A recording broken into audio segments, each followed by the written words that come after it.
Hola a todos y bienvenidos un día más a nuestro podcast para aprender español. Yo soy Ana. Y yo soy Pablo.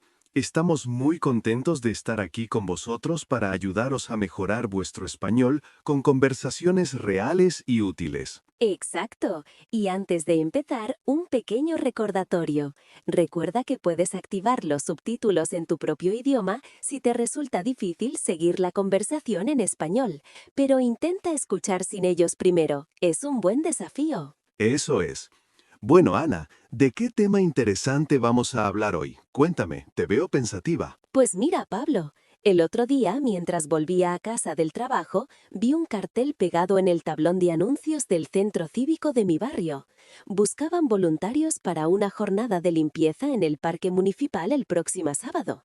Y me hizo pensar mucho en el tema del voluntariado y en la importancia que tiene. ¡Qué buen tema! Es algo de lo que no se habla todos los días en estos formatos, pero que es súper importante. Y además, creo que mucha gente está involucrada de una u otra forma. El voluntariado. ¿Alguna vez has participado en algo así, aparte de plantearte ir a limpiar el parque? Sí, de hecho, mi primera experiencia fue hace ya bastante tiempo, cuando estaba en el instituto. Era adolescente. Me apunté con un par de amigas para ayudar en un refugio de animales que estaba cerca de mi casa. Íbamos casi todos los sábados por la mañana. ¡Anda, qué bien! A mí me encantan los animales. ¿Y qué hacíais exactamente allí? ¿En qué consistía vuestro trabajo? Pues había un poco de todo. Estaba la parte menos bonita, que era limpiar las jaulas y los recintos donde estaban los perros y gatos, pero era necesario, claro. También ayudábamos a prepararles la comida, a administrar alguna medicación sencilla que nos indicaban los cuidadores. Pero mi parte favorita, sin duda, era la de socialización. Socialización. ¿A qué te refieres con eso? Pues muchos animales llegan al refugio con miedo, después de haber sido abandonados o maltratados. La socialización consistía en pasar tiempo con ellos, jugar, acariciarlos, sacarlos a pasear. El objetivo era que volvieran a confiar en las personas, para que fuera más fácil encontrarles una familia que los adoptara. Era un trabajo de paciencia. Suena increíblemente gratificante.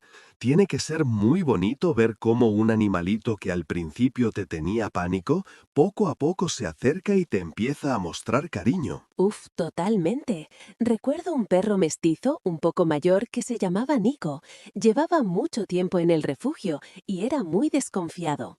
Las primeras semanas ni se acercaba, pero poco a poco, con mucha calma, empecé a ganarme su confianza. El día que por fin movió la cola cuando me vio llegar, te juro que casi lloro de la emoción. Fue una experiencia increíble que me enseñó mucho sobre la paciencia y la empatía. ¡Qué historia más bonita, Ana! Me la puedo imaginar perfectamente. Y es que ese es el poder del voluntariado, ¿no? El impacto directo que puedes tener. Usaste la palabra refugio.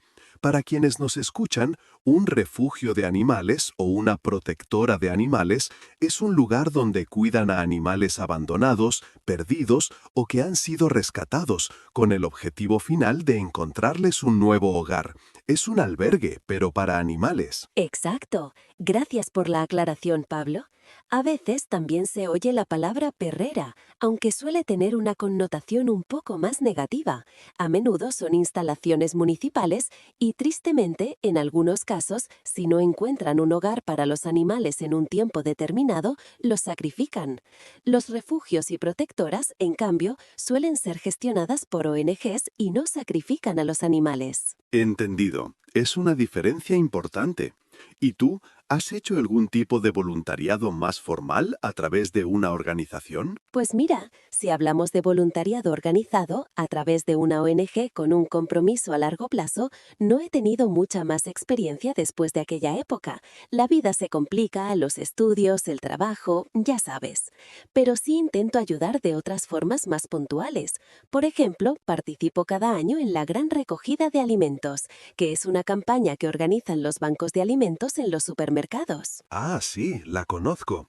Consiste en estar unas horas en la entrada de un supermercado informando a la gente e invitándoles a donar alimentos no perecedores al salir, ¿verdad? Eso es un voluntariado de un día, muy concreto, pero se consigue un impacto enorme.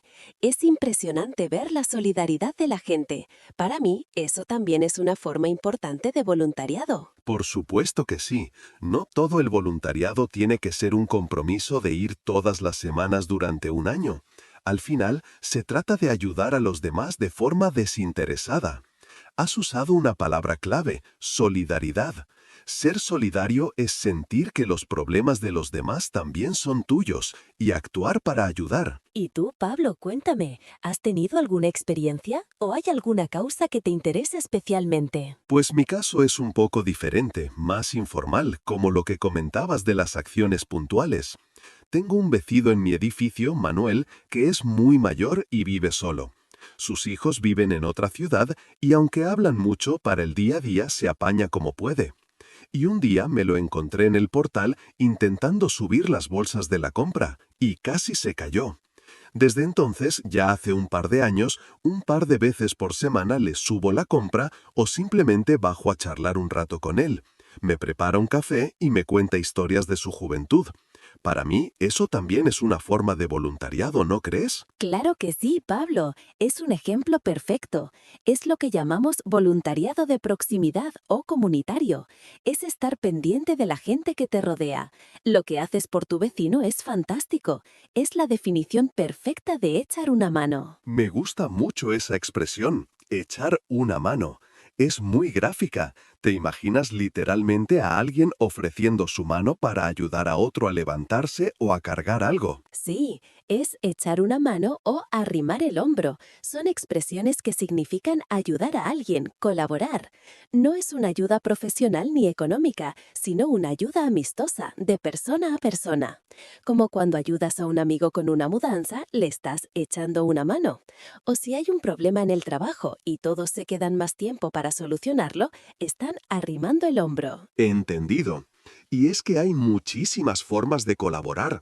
A veces pensamos en el voluntariado como algo muy grande y lejano, como irse a otro país a construir una escuela, que por supuesto es admirable y necesario. Pero hay muchísimas oportunidades a la vuelta de la esquina. Totalmente de acuerdo. Si quisiéramos organizar un poco las ideas, podríamos clasificar los tipos de voluntariado. Por ejemplo, está el voluntariado social, que es quizá el más conocido. Incluye lo que haces tú con tu vecino o ayudar en un comedor social. Un comedor social, para que quede claro, es un lugar que ofrece comidas gratis o a muy bajo precio a personas que no tienen recursos económicos, personas sin hogar, etc. Exacto. Dentro del voluntariado social también estaría el apoyo escolar a niños de familias con dificultades, o el acompañamiento a personas enfermas en hospitales, o visitar a ancianos en residencias. El foco está en las personas. Claro. Luego estaría el voluntariado medioambiental, que sería lo del cartel que viste tú para limpiar el parque. También puede ser participar en programas de reforestación, que es plantar árboles en zonas que lo necesitan, o limpiar playas y ríos, o colaborar en la protección de especies en peligro. Ese me llama muchísimo la atención. Me encantaría participar en una reforestación alguna vez. Tiene que ser muy satisfactorio plantar un árbol y saber que estás contribuyendo a crear un bosque. Después está el voluntariado con animales, como el que hice yo en el refugio, y también el voluntariado cultural. Voluntariado cultural. ¿Qué tipo de actividades incluye? Pues, por ejemplo, ayudar en la organización de un festival de cine o de música de tu ciudad, colaborar en una biblioteca, ayudar en la restauración de algún monumento pequeño o incluso hacer de guía en un museo local durante un fin de semana especial. Se trata de proteger y promover la cultura. Es verdad, no había pensado en ese tipo. Y hoy en día, con la tecnología, ha surgido una nueva categoría, el voluntariado digital o virtual. Ni siquiera necesitas salir de casa. Cierto, ¿qué se puede hacer en esta modalidad? Pues muchísimas cosas. Puedes traducir documentos para una ONG internacional, gestionar las redes sociales de una pequeña asociación de tu barrio, dar clases de idiomas online a refugiados o incluso ofrecer apoyo informático a personas mayores que no saben usar la tecnología. Las opciones son casi infinitas. Es increíble la cantidad de opciones que hay.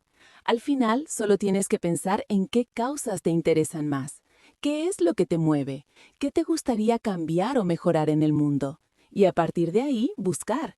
La clave es encontrar algo con lo que te sientas comprometido.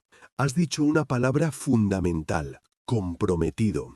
Estar comprometido o tener un compromiso significa que te tomas algo en serio, que sientes una obligación moral o una responsabilidad hacia esa causa o persona. No es algo que haces un día por capricho y ya está, sino que requiere una cierta constancia y seriedad. Exacto. Y creo que esa idea de compromiso a veces asusta a la gente. Piensan, no tengo tiempo. La vida moderna es muy ajetreada con el trabajo, los estudios, la familia, las obligaciones. Es difícil encontrar un hueco. Es la excusa número uno, sin duda. Me encantaría, pero no tengo tiempo. Y es comprensible, todos vamos corriendo a todas partes. Pero a veces no se necesita tanto tiempo como pensamos. Quizá no puedes comprometerte a ir todas las semanas, pero puedes participar en acciones puntuales, como esa jornada de limpieza que te comenté o la gran recogida de alimentos. Son solo unas horas en un día concreto.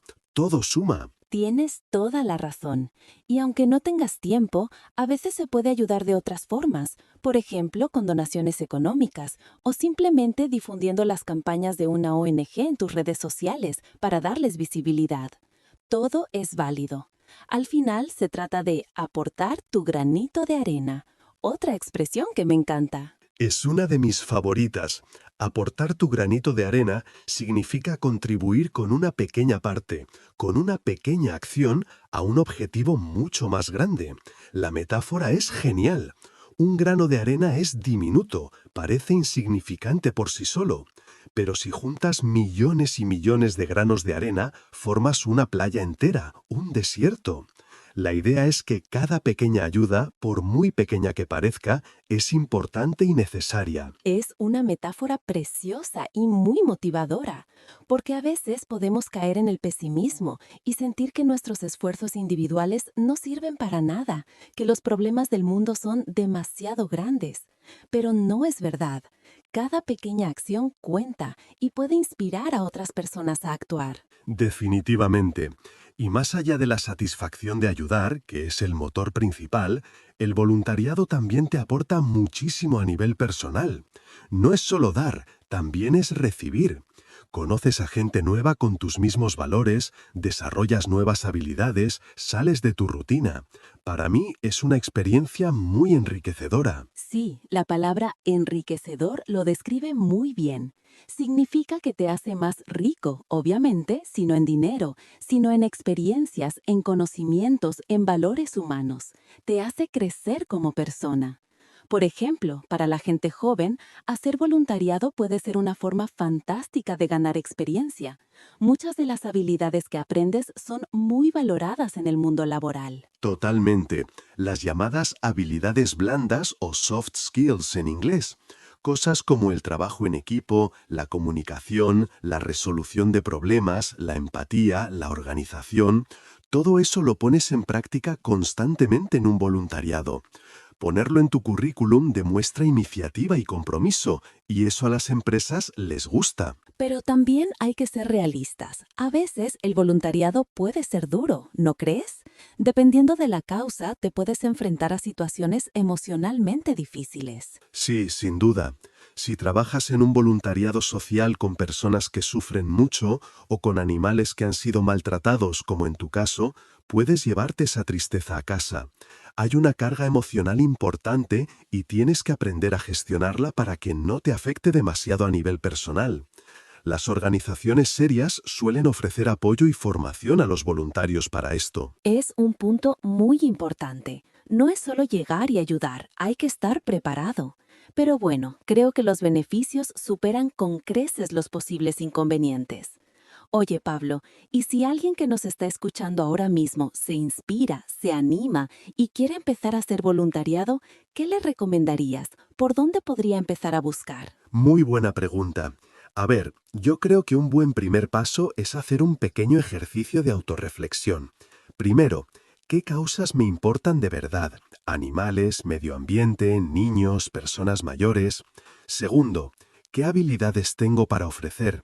Quizá eres bueno con los ordenadores o cocinando, o simplemente eres bueno escuchando a la gente. Y tercero, y muy importante, ¿de cuánto tiempo dispongo de forma realista? Es mejor ser honesto y ofrecer 2 horas al mes que puedes cumplir que prometer 10 a la semana y abandonar al cabo de un mes. Es un gran consejo. Empezar con algo pequeño y realista. Vale, una vez que tienes eso claro, ¿cuál es el siguiente paso? La búsqueda. Exacto. Hoy en día, Internet es la herramienta más fácil. Hay muchas plataformas y páginas web que funcionan como un buscador de oportunidades de voluntariado. Pones tu ciudad, tus intereses, tu disponibilidad y te aparecen las ONGs que necesitan gente. También, como decías tú, una fuente de información muy buena son los ayuntamientos o los centros cívicos. Suelen tener un listado de las asociaciones locales. Y no hay que olvidarse del boca a boca. Preguntar a amigos, familiares, compañeros de trabajo. Quizás alguien ya colabora con una organización y te puede contar su experiencia de primera mano. Eso da mucha confianza. Cierto. Y una vez que encuentras una o dos organizaciones que te interesan, lo normal es contactar con ellas. Suelen tener en su web una sección de colabora o voluntariado. A veces hay que rellenar un formulario o enviar un correo. Después es común tener una pequeña entrevista con el coordinador de voluntarios. ¿Una entrevista, como en un trabajo? Sí, pero más informal. No es para juzgarte, sino para conocerte. Quieren saber tus motivaciones, explicarte bien en qué consiste el trabajo y asegurarse de que tanto tú como la organización sois una buena combinación. Es un proceso para proteger a todos, a la organización, a las personas o animales a los que ayudan y al propio voluntario. Claro, tiene todo el sentido.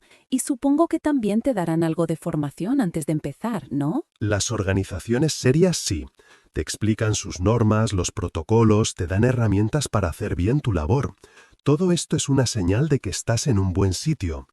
Es importante buscar ONGs que sean transparentes, que expliquen bien a dónde destinan sus recursos y cuál es su impacto real. Absolutamente. Creo que hemos cubierto un montón de aspectos interesantes sobre el voluntariado. Es un tema que da para hablar muchísimo. Sí, la verdad. Y ahora, después de toda esta charla, nos encantaría saber vuestra opinión. Nos gustaría que nos contarais en los comentarios vuestras experiencias. ¿Habéis hecho voluntariado alguna vez? ¿En qué tipo de causa? ¿Cómo fue vuestra experiencia? Y si no lo habéis hecho, ¿qué tipo de voluntariado os gustaría probar? ¿Hay alguna causa que os interese especialmente? Estamos deseando leeros. Sí, por favor, contadnos. Siempre es genial aprender de las experiencias de los demás. Y quién sabe, quizás vuestro comentario inspire a otras personas de la comunidad a animarse y a echar una mano en su entorno. Oye, Ana, y hablando de planes, si tuvieras más tiempo libre ahora mismo, con la vida que llevas, ¿en qué tipo de voluntariado te gustaría involucrarte? Pues últimamente he estado pensando mucho en el tema de la soledad de las personas mayores. Me parece uno de los grandes problemas de nuestra sociedad. Mucha gente mayor se siente muy sola. Así que creo que me gustaría hacer algo parecido a lo que haces tú con tu vecino, pero de una forma más organizada. Quizás apuntarme a algún programa de acompañamiento telefónico o de visitas a domicilio a personas mayores. Eso sería increíble. Es una labor súper necesaria y muy valiosa. A mí, como te decía antes, me tira mucho el tema medioambiental. Siento mucha ansiedad a veces con el cambio climático y creo que actuar es el mejor antídoto.